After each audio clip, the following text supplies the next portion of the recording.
The first man, Adam, failed, and everyone, the descendants of Adam, failed. But God did not leave us in that predicament. He promised a Savior born of a woman, just like us, sharing our flesh and blood, the so-called second Adam.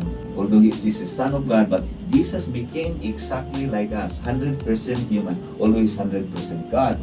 Meaning, he has the same vulnerability, he can be tempted. But when Jesus came, he showed to us that it is all right to be human and still do the will of God.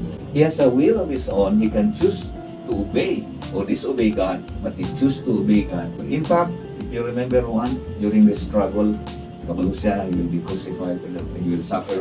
The following day, he was praying in Gethsemane, and said, Lord, if you are willing, remove this cup from him. Actually, he had the option to run away from it. And he had all the power. And yet, on siya insulted, not my will, but your will be done.